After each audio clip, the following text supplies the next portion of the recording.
Are you ready for some of our favorite recipes for the past 3 months?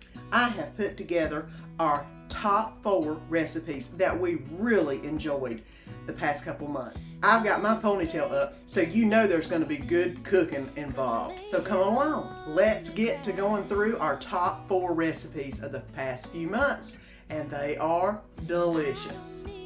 Let's get some pulled pork in the crock pot started this morning. That way it can cook for 8 hours on low while I'm gone to work. I've got my pork butt. It's completely defrosted. I have got barbecue sauce I'm going to put in there because I forgot my pork rubs I normally put on it whenever I smoke it. They're down at the camper, but that's okay. This will do just as fine. I'm going to put a 1/4 of a Vidalia onion in there, and I usually leave the onion in halves and rings. It works good. And then I'm going to put a 1/2 stick of butter in there. I know it sounds weird, but it just makes it taste really good. So let's get to putting everything in the crock pot. And it fit. I didn't think it was going to fit in the crock pot, guys, but it is in there, which is awesome. Now, the next thing I'm going to do is put the stick of butter in the bottom of it. There we go. And I'm just putting it in whole because, trust me, it'll melt down quite a bit. I'm going to go ahead and add a 1/4 of Vidalia onion. Like I said, I'll go ahead and keep it in the rings, and I just separate them out a little bit. It gives it a good flavor. It doesn't give it an oniony flavor by no means, but it just gives it a good flavor. I can't explain it. It just makes it good. You know me. And now I'm going to put some water and some barbecue sauce on it. And I'm actually going to try to get it about halfway up the crock pot. That way it'll cover the majority of it. Now I've got it about 1 inch away from the top of the crock pot. That should have basically give it a little bit of room to cook a little bit. And I'm going to go ahead and pour a little bit more of the sweet and spicy barbecue sauce around the edges. And of course I'm going to keep this out, or keep this to where I can put some more on it when it is completely done cooking. I've got this on low, and it's going to cook for 8 hours, and we'll see what it looks like when we come back from work. And this is what I came home to. Look at that. And it is just falling off the bone. The bone is just about ready to come out of it. I mean, my tongues are going all the way through it. It's so tender and moist. Look at that. And I'm going to go ahead and get this shredded up so we can go ahead and start some supper. And I've also got some French fries in the air fryer if you wonder what that sound is. So let's go ahead and let me get this shredded up. I've went ahead and shredded the pork. Now I've got some of the juice out, and I just want to put a drop, and I do mean a drop, of liquid smoke in that. And I'm going to go ahead and mix this up and then add this back to the meat and add some barbecue sauce to it, because that'll make it taste like it's been on the grill all day. And the French fries are done. The air fryer finally turned off. I'm going to go ahead and put some mayonnaise on the buns. Y'all know we love the mayonnaise down here, and we love it on our pulled pork too. So here we go. There's that. Now I'm going to add some of this pulled pork itself that has been sitting in that juice that I just added some of that liquid smoke to. Look at that. That's what you call a nice good helping. And I'm going to put some of my sweet and spicy barbecue sauce on it, because that is just the way we roll.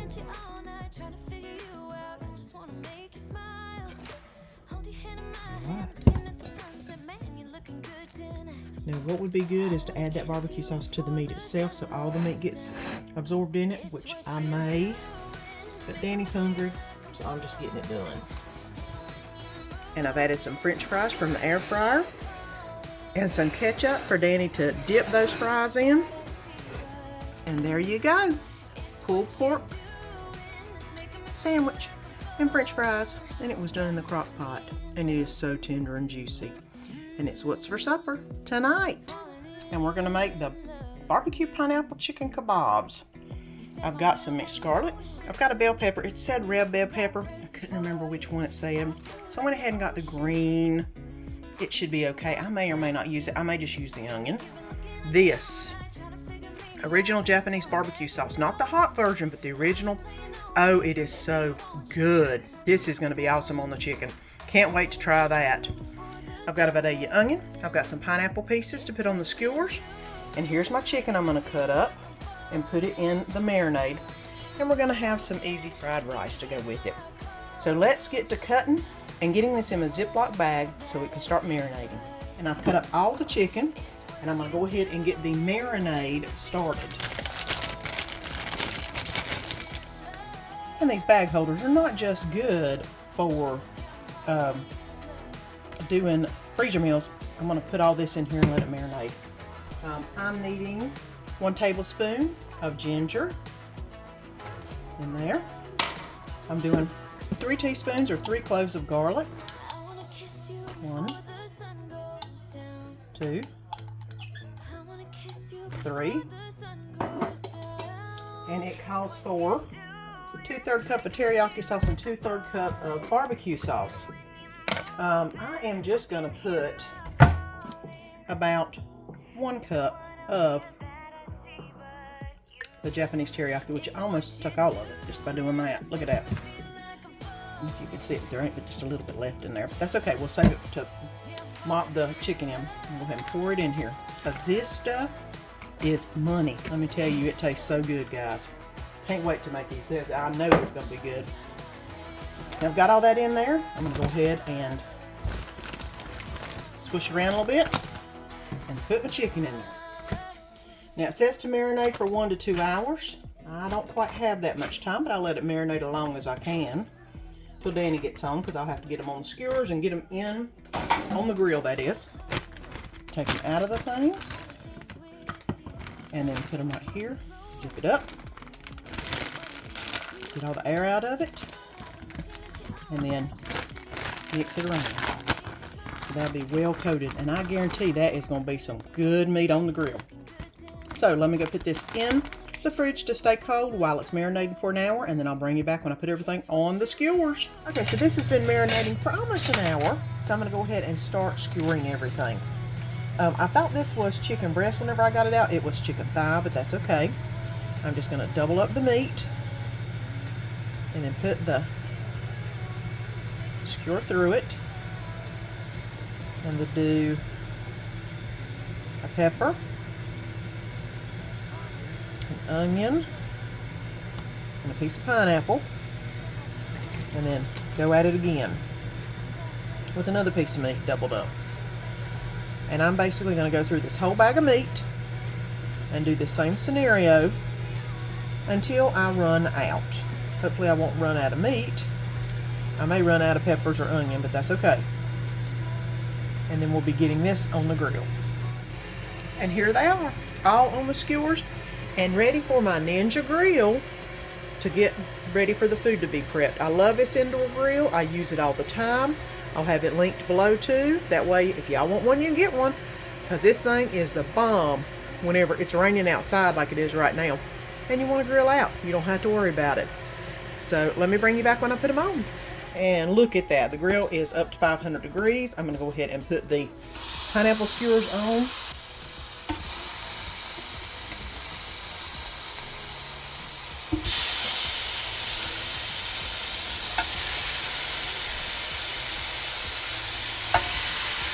Alright, and we'll let that cook for a little bit. I'll flip them and then they'll be ready to eat. It's time to take them off the grill and put them on the plate, and then we'll be eating here in just a minute. And right here they are. Look how pretty they look. All nice and brown. Look, some of them are a little bit more charred than other ones. Those are the ones I like. So let's get them on a plate. And here we go. The barbecue pineapple chicken skewers and some easy fried rice. And it's what's for supper tonight. And today I'm going to be doing some pork barbecue skewers. I've got a recipe for Filipino barbecue marinade, but I found this at the store.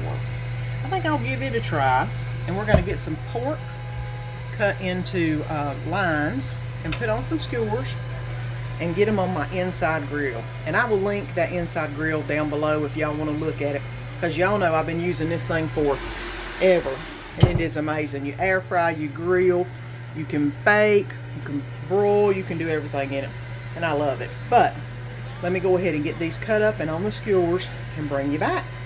And I tasted the hot and spicy Japanese sauce, and it is hot and spicy. It tastes so good. I wish I'd got the regular one now because it's a little too spicy. So I'm going to add some regular barbecue sauce in with it to tone it down just a little bit, because it was just a dab too hot for us. But I guarantee that regular one was probably amazing, because that one tastes really good. It's just a little spicy. And I've got the regular sweet and spicy, and then I'm going to add some of this hot and mix the two around, and then cover these pork skewers. I didn't have enough skewers to do as many as I would have liked to have done, but that's okay. I mean, we're going to have plenty of pork. That ain't a problem. Okay, and I've got a little bit left over to where I can actually marinate a little bit while it's in there cooking. So I'm sure it's going to get nice and sticky and sweet. But I'm going to go ahead and put these on my grill. I don't know if you can see this, but look how that is. That is so good. And they're just going to go in.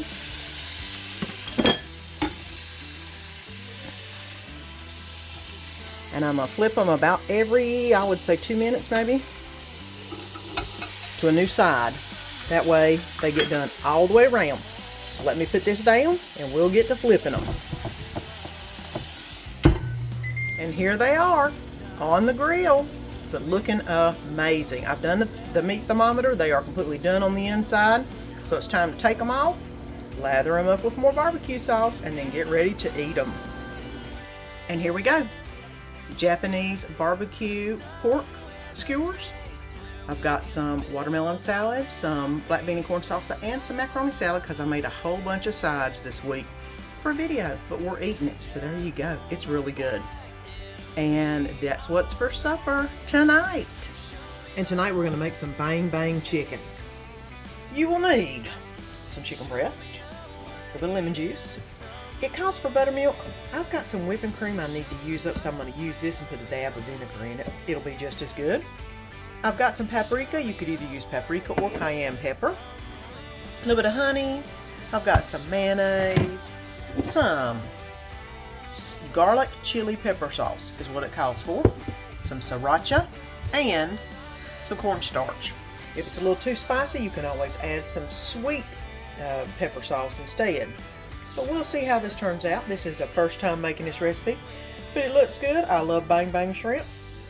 So let's see what we can do about mixing this up for some bang bang chicken. And some of these pieces of chicken are really large, so I think I'm going to basically cut them into, not tenders, but smaller pieces basically. That way they'll cook a little bit quicker and it won't take as long. I want some good tender chicken though. And there we go. Got the chicken all in here. I'm going to go ahead and put in the little bit that's left of the whipping cream. It says it's good till May, so that's a good thing because it needs to be used up. And just a dash of vinegar, a dash of vinegar. I don't know if you need regular vinegar or apple cider vinegar. I think it would work with either way, but I'm going to go ahead and get these coated and let them set and marinate for a little bit while I make the bang bang sauce. And I am going to add a little bit of salt and pepper to this and mix it up one more time and then let it start marinating. And let's get started on the bang bang sauce. I'm going to put in a half a cup of mayonnaise. It is Duke's mayonnaise, of course. A fourth a cup of chili garlic sauce. 2 teaspoons of sriracha.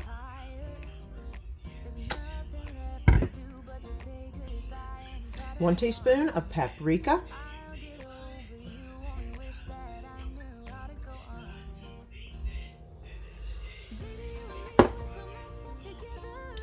1 teaspoon of lemon juice. A tablespoon of honey.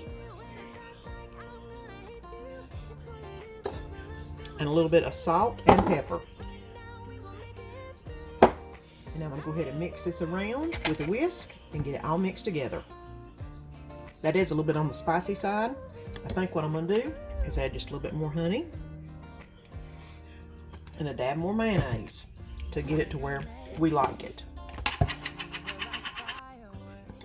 Now that's a little bit better. It is still pretty spicy though. But when you eat it on the chicken and not just tasting it from the bowl here, it should be good. So let's get to going on frying up our chicken. And I have got the cornstarch in a bowl. I have got my chicken and my milk marinating in this bowl. And I'm going to go ahead and start the dredging process. Basically just grabbing a piece of chicken and letting it drip. And then putting it in the cornstarch, salt, and pepper mixture. Make sure it's good and coated. And then I'm going to put it on a wire container. That way it will not get moist on the bottom. And I'm going to go ahead and do all the pieces like that. Grabbing, dredging, and then putting them on the rack. And I'm going to put them in the refrigerator for about 10-15 minutes to let them get cool. That should give it enough time for this cornstarch to adhere to the chicken so it won't fall off when I'm frying it. So let me go ahead and get all these done, and I'll bring you back when it's time to fry. And the oil is heated up to 350. I'm going to go ahead and put the chicken in the oil. And it is just hot enough to fry a little bit, but not over fry, which is awesome. I'm going to get all the chicken in here. I've got some noodles cooking. If I'd have thought about it, I should have got some slaw and made some bang bang slaw like I made before with Oriental food, but didn't think ahead enough to do that. But chicken's almost all the way in, and it won't take long to brown this chicken. I've got my fryer on 350, and this is basically a pan, not necessarily a fryer, but I like to do stuff in it. I like to fry in it. I know exactly how hot the oil is. So that's ready. Let this fry up for a few minutes, then flip it, and I'll bring you back when everything gets ready to plate. Let's get everything plated up. I've got some chicken noodles to go on the plate. If I'd have thought, I would have had some yum yum slaw, but I didn't think that far ahead apparently. But that is okay. And let's get some of this chicken. I double checked the temperature of all the chicken, and it was at least 160 plus whenever I got it out of the fryer. So even though it's a little bit lighter than I would have liked, I would have wished it was a little browner. It is good and completely done. I'm going to give Danny two choices of sauces. I have got the bang bang sauce that I'm going to put in a ramekin, and then I'm going to put some yum yum sauce on the other side. That way he could decide which one he wants to use to dip his chicken in. And there is the bang bang sauce that's spicy. And I'm going to go ahead and put this in a ramekin too. And this is the yum yum sauce that is not spicy. And it's time to eat, because this is what's for supper tonight. Bang bang chicken and some chicken noodles. I hope you've enjoyed these 4 amazing recipes. Please give them a try. Your family will love them. Until next time, see you then. Don't forget to click that link below and subscribe so you don't miss any of the upcoming videos. And let our family be a part of your family.